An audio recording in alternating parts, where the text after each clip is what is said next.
Hi, this is Amber from the A team. So you're ready to get started with Flipgrid. So let's sign up for an account and get started on your first group. You're going to go to flipgrid.com. Then look for a button that says Sign Up. At the top in this particular screen, you'll see Educator Sign Up, but there's also Sign Up Today, it's free. The buttons may look different, but you're going to find the one that allows you to create an account.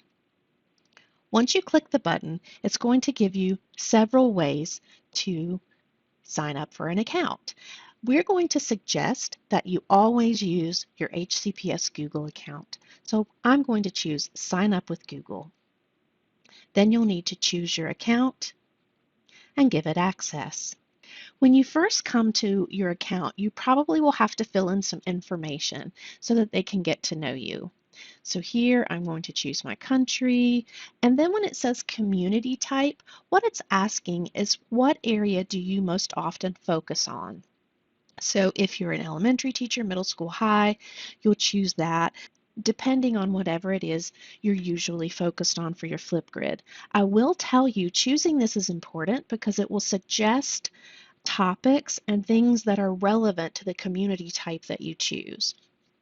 So I'm going to go ahead and choose my topic here, and then we need to confirm our date of birth. After you've entered your date of birth, you'll simply click Let's Go. You may likely get a welcome to Flipgrid message that gives you some information. What you're going to look for, however, is something called group. So you can either close this or you can choose create a group. But I do want to show you that if I do happen to close that welcome message, there is a create a group button and there's also a training video. Now, if you've used Flipgrid in the past, these groups used to be known as grids. But it's the same thing. It's used interchangeably. So I'm going to go ahead and create my first group. So it's telling me I need to set up the group and add participants. So when you're creating a group, the screen looks a little different than it used to. The first thing that you'll see is you have the option to change your cover image. This is just the splash of color that goes across the top of your group.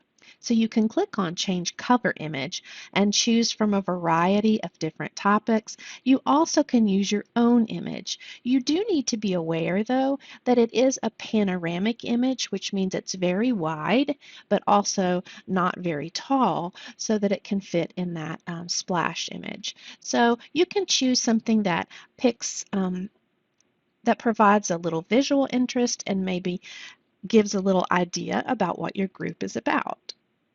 So since I'm going to be using mine for my classroom, I'd like to use something just colorful but not super specific. And again, you can change this often. So I'm actually going to just choose this colorful texture and click Update Cover Image. The next important thing is you're going to give your group a name. This is where you're going to decide how you're going to be creating groups. Think of a group almost as a classroom because you can use a group to share with your classroom so that they can participate in your discussions. So I'm going to call this 2122 Garvey's class, because I teach elementary school and I want to use this for my 21-22 classroom.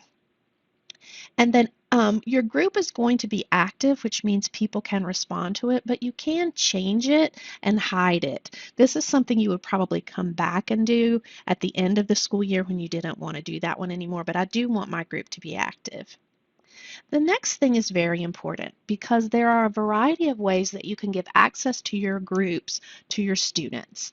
So you can choose to use student email, which means you can set it so if they have your school's email address extension, they can automatically join your group. You can also create usernames for your students or use Google Classroom.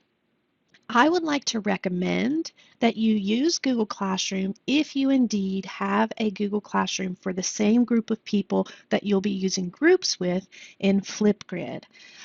You also can use that student email though. So I'm going to go ahead and click Google Classroom and notice I get a sign in with Google button. So I'm going to have to choose my account again, give it some permissions to access my account, and then I get a drop down so that I can actually select my Google class.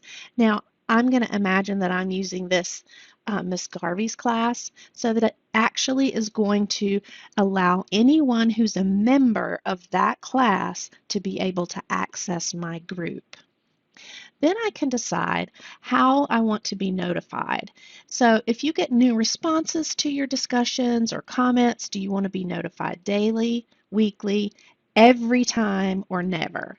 I would suggest that you don't choose never so that you'll always be able to keep a good eye on your group, but you can decide to get a daily digest or some comments on everyone. I'm going to leave mine on daily because I don't want a bunch of separate emails, but I would like a daily digest. Also, you can decide if you want to turn on group notifications for other people. This is just, do you want the students or participants in your group to get email notifications if someone posts a new comment or a new response on their video? This is just a simple toggle on or toggle off. So now that I've selected those pieces, I can choose Create Group. And so now it's saying your group is ready. And there's lots of different ways to share. So it says we've started you off with an introduction topic, and we'll look a little bit about with that later. It also, there's a student list, so it's going to be able to sync my student list, and since I chose Google Classroom, that will be there.